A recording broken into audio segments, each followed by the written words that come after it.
Olá, meus amigos, tudo bem? Bom, meu nome é Leandro Antunes, sou professor aqui do Master OAB de Direito e Processo do Trabalho, né? Leciono na primeira fase do Master OAB e sou professor da segunda fase, né? Você que vai fazer o exame da segunda fase do OAB, aqui no Master OAB nós temos um curso completo de Direito e Processo do Trabalho, tá? Curso esse dividido em questões, teorias, resoluções de peças, as famosas súmulas e OJs, né? Aquele momento em que a gente pega o nosso código, por exemplo, e a gente faz as marcações de como a gente consegue, às vezes, ir de um artigo para outro, de uma súmula para outra, OJ e tudo mais, tá? Nosso curso vai ser bem dividido em módulos. A gente vai fazer uma parte aqui, por exemplo, da teoria de direito do trabalho, a gente vai fazer uma parte de teoria processo do trabalho, as questões, as peças, a gente vai fazer uma aula de marcação, a gente vai fazer uma aula de instruções. Nessa aula de instruções, por exemplo, eu digo para você qual a bibliografia, o que você não pode fazer no dia da prova, o vacilo que você não pode cometer de jeito nenhum e, lógico, outras situações que a gente vai comentando ao longo do curso, tá? Bom, agora, como eu disse, a gente vai dar início à nossa teoria, né? E a nossa teoria, ela é uma teoria, logicamente, a abordagem dela é um pouco diferente da primeira fase, né? Por que eu digo isso? Porque quando eu falo numa abordagem diferente da segunda fase, eu estou dizendo a você que, no final das contas, nós vamos fazer uma análise mais profunda, né? Uma análise de uma forma um pouco mais, digamos, imaginando algumas situações hipotéticas. Porque enquanto na primeira fase a prova é muito direta, muito objetiva, a banca às vezes trabalha muito a cópia de uma súmula, de uma lei, de uma OJ, aqui não. Aqui a gente vai imaginar alguns casos, aqui a gente vai imaginar algumas situações, tá? Bom, então como é que a gente vai fazer? Vamos lá no nosso material para a gente desencadear bem isso aqui. Olha só, Direito do Trabalho, segunda fase, sou eu, Leandro Antunes. O primeiro momento não podia ser outro, né, gente? Temos que observar qual é o conceito real de direito do trabalho, com o que é o direito do trabalho, mas aí, claro, vem comigo. Eu não vou chegar aqui para você e vou ficar mandando você anotar nada, né? Não vou ficar mandando dizer que o direito do trabalho é o ramo do direito. Não, a ideia não é essa. A ideia é que você saiba que o direito do trabalho ele é um conjunto de regras e princípios que regulam as relações de trabalho, né? E aí a gente entra naquela questão, né? Daquela que a gente já estuda geralmente lá na primeira fase, em que você sabe que relação de trabalho é gênero e relação de emprego é espécie, né? A relação de emprego é aquela que, logicamente, você tem alguém que tem os requisitos preenchidos para chegar a uma situação tão qualificada, porque nem sempre todo e qualquer trabalhador é um empregado, eu posso ser só um trabalhador ou eu posso ser, como muita gente diz, um trabalhador com preenchimento de requisitos. E quando eu sou esse trabalhador com preenchimento dos requisitos, eu sou, no final das contas, o empregado. Eu estou no exercício de uma relação de emprego. Bom, e por que eu estou falando isso para você? Porque a ideia é que a banca, logicamente, trabalhe mais em cima dessa ideia de relação de emprego, né? Não estou falando para você que é impossível, até porque já caiu, já tivemos questões e até peça, mais ou menos nesse sentido, em abordar, por exemplo, uma situação de um trabalhador autônomo, né? Eu posso, por exemplo, encontrar na minha segunda fase uma contestação, eu tendo que fazer a contestação, e a parte contrária, por exemplo, dizendo que só trabalhava uma vez na semana, de forma esporádica, que ela não tinha subordinação e ela está requerendo vínculo.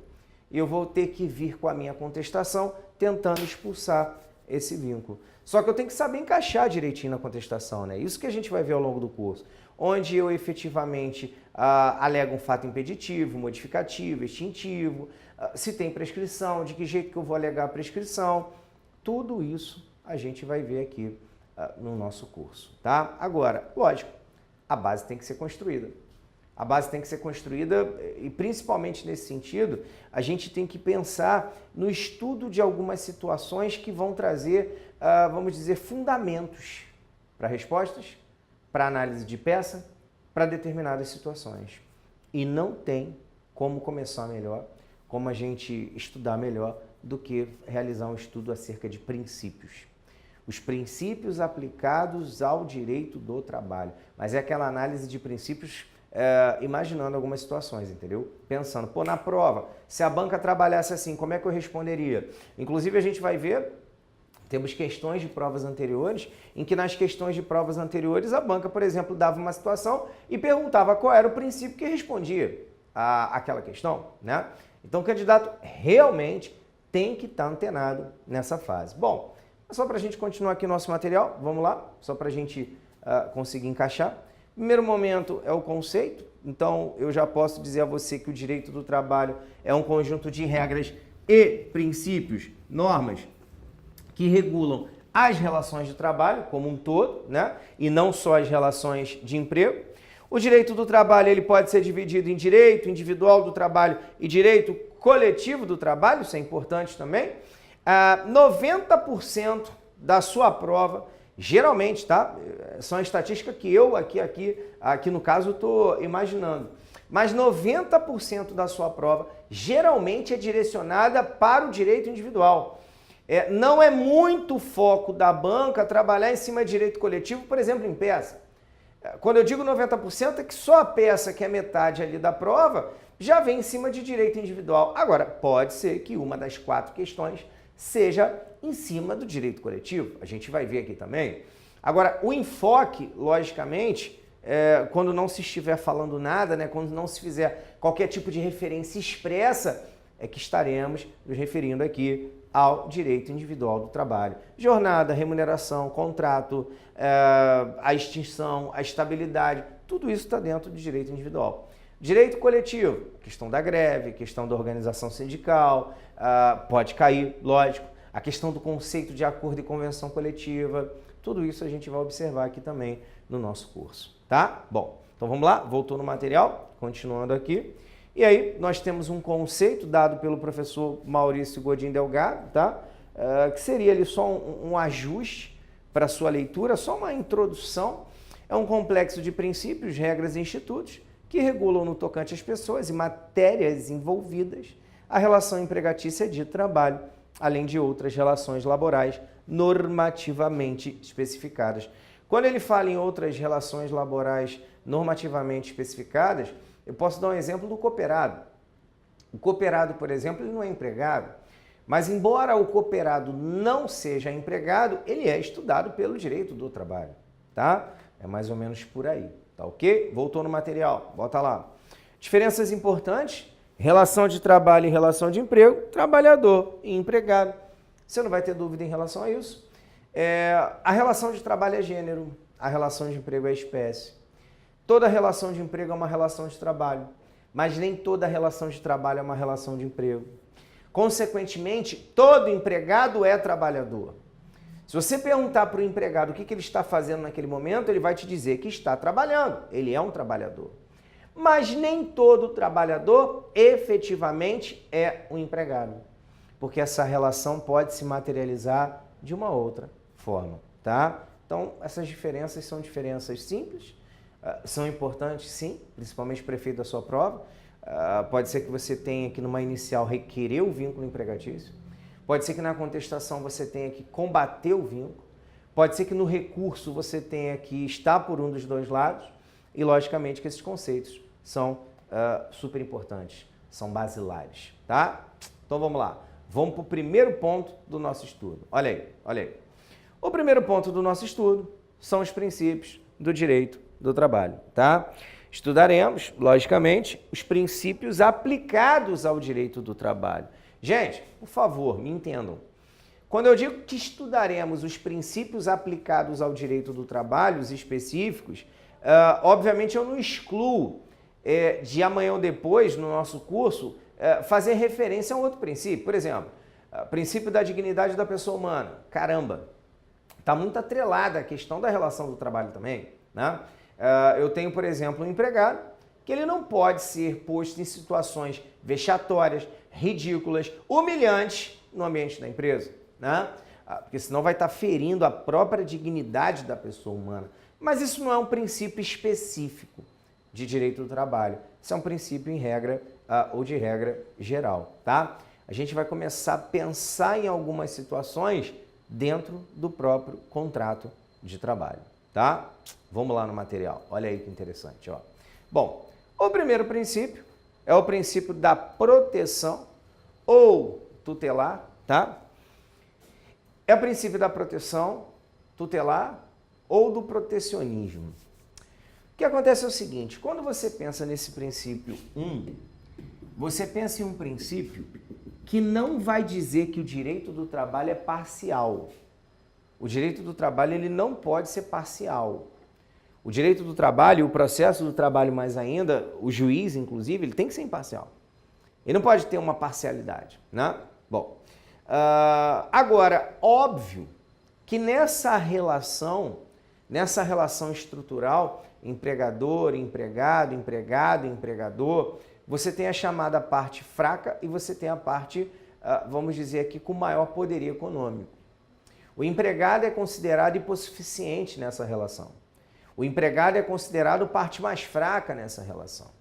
E aí, para tentar amenizar essa diferença existente entre empregado e empregador, o princípio protetor chega justamente para tentar, como o próprio nome já diz, trazer uma proteção ao empregado ao ponto que ele não possa ser prejudicado em razão do poderio econômico do empregador. Porque você deve concordar comigo que, em razão do poderio econômico do empregador, o empregador poderia se utilizar de algumas atitudes que forçassem o empregado a realizar determinados tipos de atos. Então, por isso, o direito do trabalho pensa justamente nessa ideia de proteção, nessa ideia ali de equilíbrio, de tentar amenizar eventuais diferenças entre os dois. Tá ok? Bom, volta aqui no nosso material. Se você parar para pensar comigo, esse primeiro princípio, que é o princípio da proteção tutelar, ele não é um princípio assim muito comum nas provas, sabe? Não é aquele princípio que você vai enxergar em todas as provas. Ele é um princípio mais que serve de base, sustentáculo para os outros princípios. Ele é um princípio que vem justamente mostrar assim, pô, mas por que eu tenho, por exemplo, o princípio da aplicação da norma mais benéfica para o empregado? Porque o processo do trabalho, o direito do trabalho, ele é protetor. A ideia é essa, né?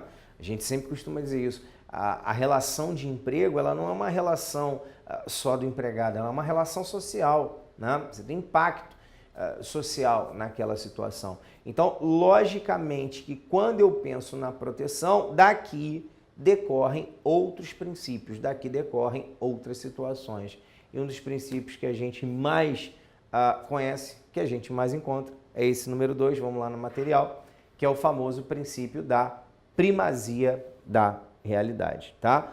Ou da primazia da realidade sob a forma, tá, gente? Que dá no mesmo, tá? Primazia da realidade ou primazia da realidade sob a forma dá na mesma. O que acontece é o seguinte, no direito do trabalho, nem sempre o que está escrito efetivamente é o que vai representar a realidade. Às vezes a realidade pode ser representada por um conjunto fático, por situações que efetivamente aconteceram, né? Eu vou dar um exemplo aqui a você, um exemplo clássico que a gente sempre encontra e infelizmente encontra na prática, que é o famoso pagamento por fora. O pagamento por fora, ele deixa a gente desesperado. Como assim, Leandro? Pagamento por fora. Alguns empregadores se utilizam da justificativa que a carga trabalhista, a carga tributária e tudo mais, ela é muito alta. Então, o que alguns acabam fazendo? Tentam dar um jeitinho. Por exemplo, para atrair um bom empregado, eu geralmente não tenho como pagar um salário muito reduzido, muito baixo. Então, eu quero pagar um salário razoável, interessante para o empregado, que é interessante para a minha empresa, e esse salário vai girar em torno de R$5.000. Porém, eu sei que se eu pagar ele R$5.000 mensais, eu vou ter que pagar férias, 13º, vou ter que depositar FGTS, tudo em cima de 5.000. Então, o que eu faço? Na CTPS, na carteira de trabalho, eu vou lá e faço uma anotação de R$1.800. Aí você vai falar assim, pô, Leandro, mas Você vai pagar menos que combinou? Não. Eu vou pagar esse cara 1.800. Só que todo mês por fora eu vou depositar para ele o valor de R$3.200. Nem depositar, vou dar na mão, vou pagar em dinheiro, numa salinha fechada, sei lá. Mas eu sei que eu vou dar 1.800 mais 3.200 por fora. Por quê? Porque quando eu for depositar os 8% do FGTS, eu deposito sobre isso. Quando eu for pagar férias, 13º e tudo mais, eu pago sobre isso. E esse valor aqui é um valor que no final das contas sai sem encargos para o empregado. O empregado amanhã ou depois é dispensado dessa empresa e resolve ajuizar uma reclamação trabalhista requerendo todos os reflexos do pagamento por fora. Ou seja, o pagamento por fora não surtia para fins de férias, 13º e tudo mais. Então o empregado ajuizou essa reclamação, requerendo o famoso pagamento por fora. Aí o que aconteceu nesse caso aqui? O empregador, na sua contestação, juntou todos os recibos, dizendo que efetivamente o salário era de 1.800, que isso estava devidamente comprovado e que o recibo era devidamente assinado pelo empregado. Parece até uma questão isso aqui de prova, hein? A banca chega, por exemplo, na alternativa A e te pergunta assim, está correta a atitude do empregador? O empregador poderia realizar tal pagamento por fora? Claro que não, né? O empregado terá sucesso na sua reclamação? Qual o princípio que justifica o seu requerimento? O empregado terá sucesso na sua reclamação. O princípio que justifica tal requerimento seria o princípio da primazia da realidade. Por que seria o princípio da primazia da realidade? Por uma razão lógica. Porque o que está escrito aqui não é a verdade, não é o verdadeiro. O que efetivamente acontece é o famoso pagamento por fora e esse deve sim ser declarado, inclusive, para fins de todos os reflexos. Tranquilo? Então, assim, o princípio da primazia da realidade, ele tem um ideal muito forte, porque ele é muito utilizado geralmente nessas provas. Inclusive, ó, eu dei um exemplo de questão, mas ele poderia ter sido utilizado em peça, viu, gente? Às vezes, na peça, eu posso, por exemplo, dizer que está errado o que aconteceu, a banca pode dizer que acontecia pagamento por fora, você vai requerer os reflexos, né? Nas peças a gente vai ver efetivamente quais, e no final das contas você pode comprovar isso, na verdade justificar através do princípio da primazia da realidade, tá? Bom, volta lá no material. Inclusive o artigo 9º da CLT nos diz o seguinte: serão nulos de pleno direito os atos praticados com o objetivo de desvirtuar, impedir ou fraudar a aplicação dos preceitos contidos na presente consolidação. Gente, é lógico. Ah, porque quando o empregado entrou, esse argumento também é muito bacana, né? Nossa Senhora, eles acham que isso vai dar certo. Quando o empregado entrou, eu fiz ele assinar um termo, que nesse termo ele concordava em receber pagamento por fora. Espera aí. Os atos, a gente acabou de ler no artigo 9º, os atos que tenham por finalidade de virtuar, fraudar, impedir, né, obstar o exercício de direitos trabalhistas são nulos de pleno direito, tá? Então, logicamente, que essa parte aí, qualquer tentativa de fazer com que direitos trabalhistas sejam reduzidos, eu vou ter a nulidade de pleno direito. Eu botei alguns exemplos no seu material. Vamos lá, olha aí. Súmula 91 do TST, que é o famoso salário complessivo, tá? Para quem não lembra, salário complessivo é aquele em que eu pago parcela fixa sem discriminar de que jeito que eu cheguei nesse valor. E aí a súmula 91 do TST, de uma forma muito cristalina, nos diz: nula é a cláusula contratual que fixa determinada importância ou percentagem para atender englobadamente vários direitos legais ou contratuais do trabalhador. Nula é a cláusula contratual. Gente, então assim, não adianta o empregador virar e dizer que está pagando todas as parcelas num contra-cheque mensal de R$2.000 e dizer que aquele paga hora extra, adicional noturno, paga transporte, paga alimentação, sem discriminar. Se não discriminar, parte do princípio que ele pagou só o salário e o empregado tem direito a requerer as outras verbas, tá? Bom, vamos lá, tem mais uma, essa é ótima, olha só que interessante. Súmula 230 do TST. Vou te explicar aqui o exemplo e olha como é que isso aqui pode aparecer mole na sua prova, em forma de questão, hein? E deixa eu te falar uma coisa, a gente vai ver isso aqui. A gente vai fazer um bloco só de resoluções de questões. Aí lá eu vou te mostrar que você, quando vai responder uma questão, você às vezes pode pecar pelo excesso, não tem problema nenhum. O que você não pode é pecar pela omissão. Pecar por excesso é normal e é comum. Ah, eu tenho dúvida se eu coloco esse artigo, essa súmula e a sua J. Coloca todos. O que você não pode é deixar de colocar um. Claro, né? Se você coloca uma súmula ou uma J que não tem nada a ver com nada, então eu vou colocar todas, que uma vai ter que aceitar. Não, não é assim. É que às vezes você tem dúvida em relação a uma questão. Quer ver? Olha só que interessante, tá? Vou te dar um exemplo aqui clássico. Fábio foi dispensado sem justa causa, tá? Da empresa XL Limitada e o Fábio foi cumprir aviso prévio. No momento do aviso prévio, que vai ser de 30 dias, ele escolheu trabalhar menos 2 horas diárias.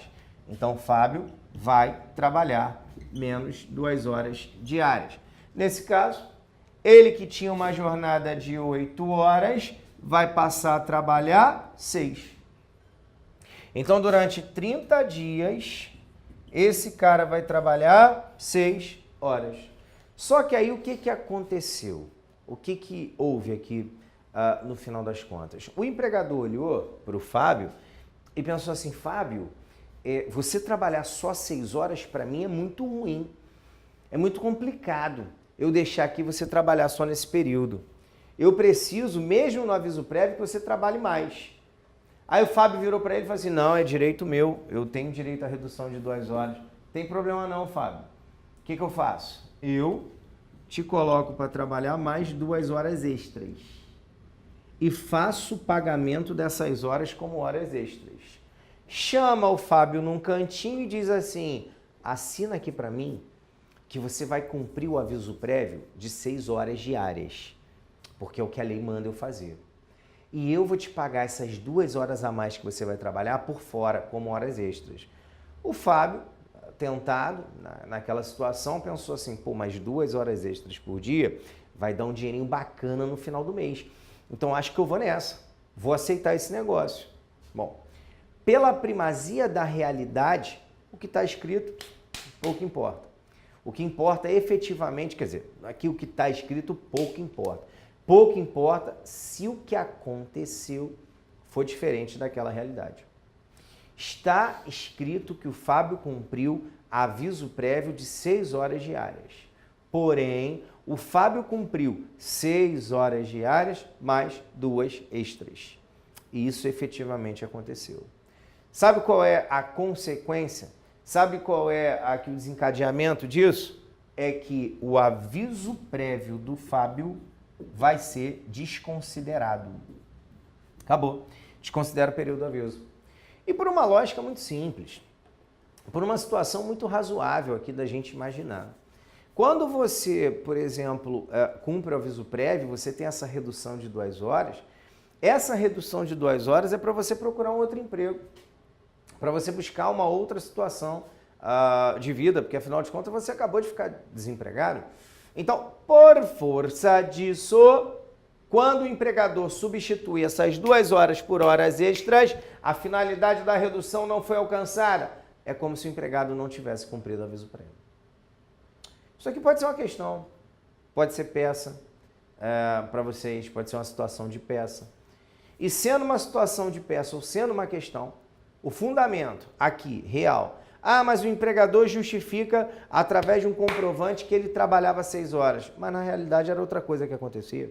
Primazia da realidade.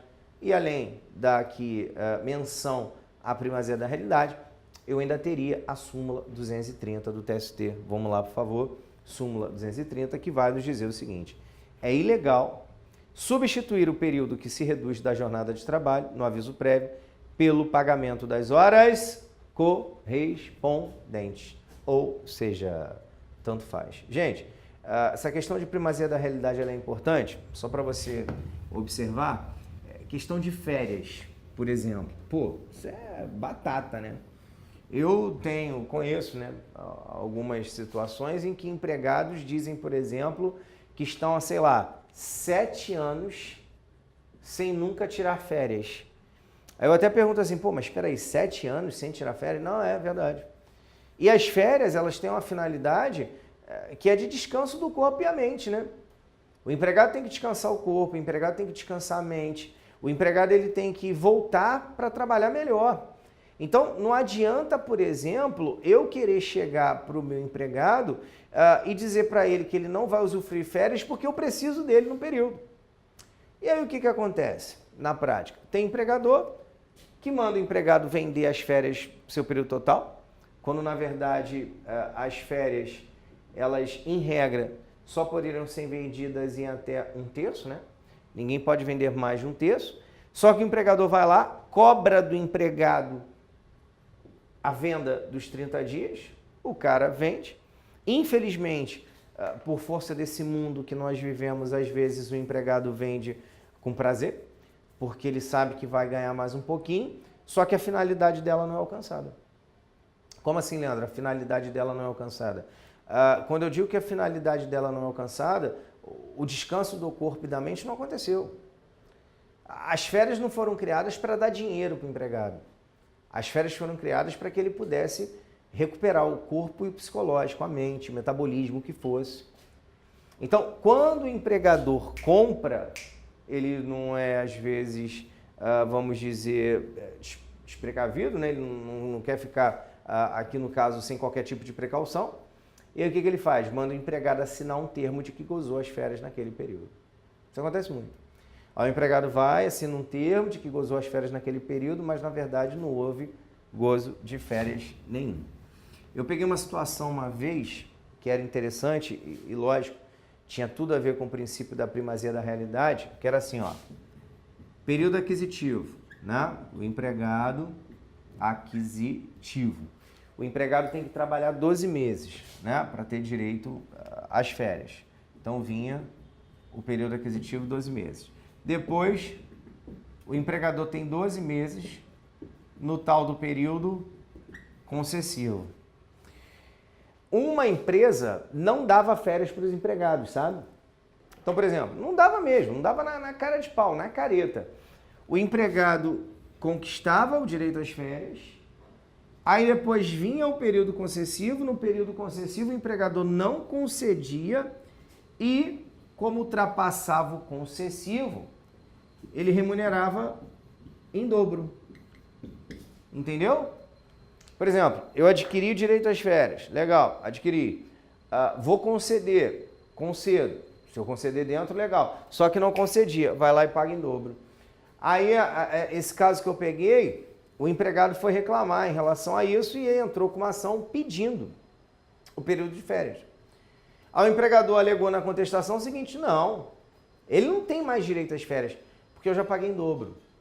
A partir do momento que eu pago as férias dele em dobro, eu já estou assumindo uma penalidade.